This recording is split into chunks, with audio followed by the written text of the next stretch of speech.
Hello students, welcome to Shri Ganesha classes. मैं हूं डिम्पल और मैं आई हूँ आपके मैथ सब्जेक्ट को बनाने आसान। आज हम एक नया चैप्टर पढ़ेंगे, चैप्टर 15। ठीक है, चैप्टर 15 में क्या लिया है? ठोस आकृतियों का पृष्ठीय क्षेत्रफल एवं आयतन। ठीक है, इसका एक्सरसाइज 1 हम देखेंगे स्टूडेंट। एक्सरसाइज 1 को करने से पहले कुछ इंपॉर्टेंट फॉर्मूलाज है, सूत्र है, जिसको आपको याद करना, उसको समझना बहुत ज़्यादा इंपॉर्टेंट है। तो चलिए जानते हैं वो क्या सूत्र है। सबसे पहले यहाँ पे घनाभ और घन का बात किया है, तो सबसे पहले हम घनाभ का देखेंगे। घनाभ के विकर्ण की लंबाई यहाँ पे क्या बोल दिया है? रूट में a² + b² + c² इकाई। ठीक है, ये आपको याद रखना पड़ेगा। अब यहाँ पे देखिए घनाभ के विकर्ण की लंबाई ये है। अब यहाँ पे क्या करना है? घनाभ के आकाशीय विकर्ण की लंबाई क्या होगी? सेम वही है, रूट में लेंगे, लंबाई का क्या होगा? स्क्वायर प्लस चौड़ाई का स्क्वायर प्लस ऊंचाई का स्क्वायर इकाई। ठीक है, इकाई यहाँ पे लिख दिया लास्ट में। तो ये हो जाएगा घनाभ के आकाशीय विकर्ण की लंबाई, ये हो गया। घनाभ के विकर्ण की लंबाई ये हो गया। अब यहाँ पे देखिए ये घन का हो गया कंप्लीट। अब हम घनाभ का कंप्लीट हो गया। ठीक है स्टूडेंट, अब हम किस में आते हैं? घन में आते हैं। अब देखिएगा घन में क्या है? घन के पृष्ठीय विकर्ण की लंबाई क्या है? यहाँ पे बोला देखिए a² + a²। जो a जो है वो क्या है? इसका भुजा है। ठीक है, a जो है वो भुजा है। अब यहाँ पे देखिए उसका क्या है? a² + a² है ना। अब यहाँ पे देखिए एक a² और एक a² मिलके क्या बनाएगा? 1 और 1 2 बन जाएगा ना ये। तो यहाँ पे क्या हो जा रहा है? ये यहाँ पे देखिए 2a²। ठीक है, अब a² में है, स्क्वायर में है, वो क्या होगा? वो रूट के अंदर नहीं रहता है, स्क्वायर वाला क्या हो जाएगा? वो स्क्वायर जो है वो रूट के साथ कैंसिल होके a जो है वो बाहर निकल जाएगा। देखिए a यहाँ पे बाहर निकल गया। अब यहाँ पे 2 यहाँ पे अकेला रह गया, तो रूट में 2, तो a√2 इकाई। ठीक है, ये क्या हो जाएगा? घन के पृष्ठीय विकर्ण की लंबाई क्या हो जाएगा? a√2 इकाई। अब यहाँ पे देखिए घन का आकाशीय विकर्ण क्या होगा? अब यहाँ पे देखिए सब a जो है वो भुजा है ना। अब यहाँ पे देखिए फिर से ये क्या कर लिए? a² + a²+a²। सिर्फ ये हम फिर से क्या मानेंगे उसको? यहाँ कुछ नहीं मतलब 1, यहाँ भी कुछ नहीं मतलब 1, यहाँ भी कुछ नहीं मतलब 1। ठीक है, इसमें 1 1 माने हम। अब यहाँ पे देखिएगा ये 1 2 3 इसको हम ऐड करेंगे तो क्या हो जाएगा? 3a²। अब यहाँ पे देखिए 3a² सेम यहीं पे a² फिर से यहाँ पे रिपीट हो रहा है स्टूडेंट। तो अब क्या होगा? a² जो स्क्वायर है वो रूट से कैंसिल होकर a जो है बाहर निकल जाएगा। देखिए a मैंने बाहर निकाल दिया है यहाँ पे। अब √3 क्या है? अंदर बच जाएगा, तो a√3 इकाई। तो यहाँ पे देखिए घन के पृष्ठीय विकर्ण की लंबाई का अगर हम बात करेंगे, क्वेश्चन में इससे रिलेटेड कोई क्वेश्चन देता है तो आपको सिर्फ क्या याद आना चाहिए? ये आना चाहिए, ये याद आना चाहिए, a√2 इकाई। और यहाँ पे देखिए घन का आकाशीय विकर्ण के लिए क्या याद आना चाहिए आपको? a√3 इकाई। ठीक है, तो ये फॉर्मूलाज है हमारे, ये हमको याद होना चाहिए, तभी हम इससे रिलेटेड जो क्वेश्चन है उसको हम सॉल्व कर पाएंगे। तो चलिए अब हम अपने एक्सरसाइज में आते हैं। अब हमारे एक्सरसाइज का क्वेश्चन नंबर 1 है। इसमें हमको क्या दे दिया है? लंबाई 8 मीटर, चौड़ाई 4 मीटर और ऊंचाई 2 मीटर, ये क्वेश्चन में दिया है। अब हमको क्या ज्ञात करने बोला?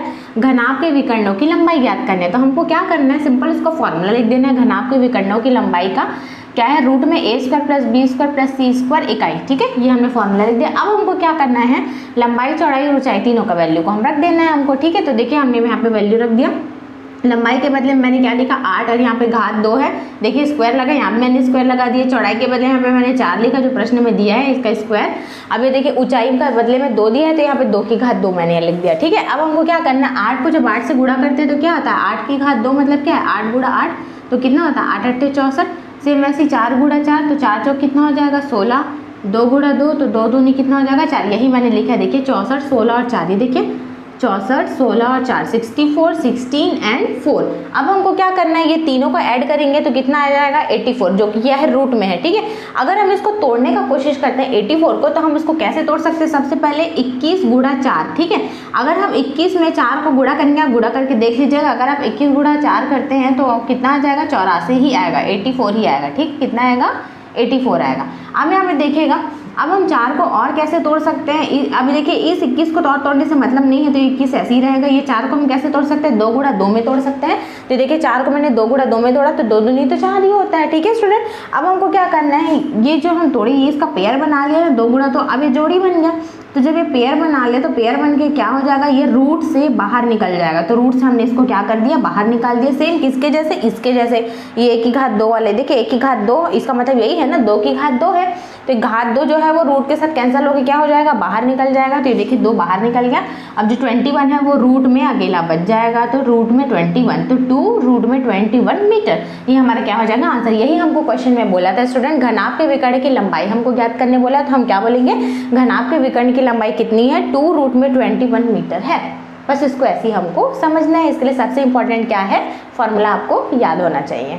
स्टूडेंट अब हम क्वेश्चन नंबर दूसरा देखेंगे। क्वेश्चन नंबर दूसरा में हमको क्या दिया गया है, हमको भुजा दिया गया है। कितना दिया है भुजा, 12 करने में 3 सेंटीमीटर, ठीक है, 12√3 सेंटीमीटर। अब हमको क्या करना है, घन का आकाशीय विकर्ण हमको ज्ञात करना है, ठीक है।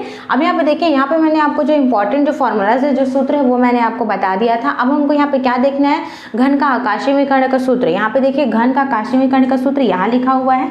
अब क्या होगा, ये 1 की घात 2 कितने बार में, 3 बार में, तो 3 1 की घात 2 यहाँ पे हमने लिखा था। 1 की घात 2 जो है वो घात 2 जो है वो रूट के साथ क्या हो जाएगा, कैंसिल होकर सिर्फ a बाहर निकलेगा, ठीक है, बिना रूट वाला बिना घात वाला। तो ये देखिए a और रूट में 3, रूट 3 जो है वो, और 3 जो है वो रूट के अंदर रहेगा, ठीक है। तो ये वाला जो फॉर्मूला है a√3 इकाई, ये हम लिखेंगे, ये वाला फॉर्मूला हमारा यूज होगा, क्योंकि हमको क्वेश्चन में क्या पूछा है, घन का आकाशीय विकर्ण पूछा। तो ये वाला फॉर्मूला जो है वो हमारा यूज होगा। तो हम यहाँ पे लिखते हैं, देखिएगा, घन का आकाशीय विकर्ण इक्वल टू a√3 इकाई, ठीक है, ये हमने लिख दिया। अब यहाँ पे देखिए a√3 से क्या समझ रहे हैं, a√3 का मतलब क्या है, a का गुणा हो रहा है किससे, √3 से, ठीक है।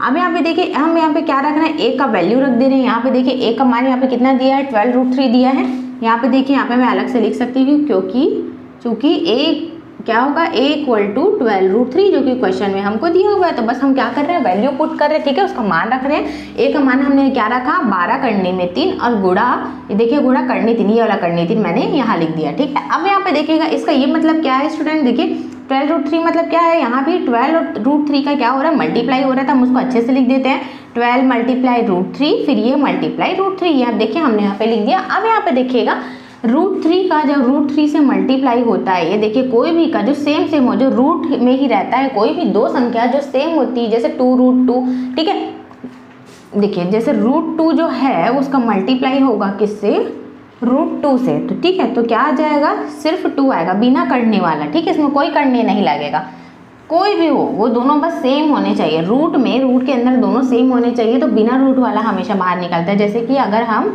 √5 लें, √5 मल्टीप्लाई √5, तो क्या आएगा हमारा, सिर्फ 5 आएगा, ठीक है। सेम वैसे ही √3 का जब √3 से मल्टीप्लाई करते हैं तो क्या आता है स्टूडेंट, सिर्फ 3 आएगा।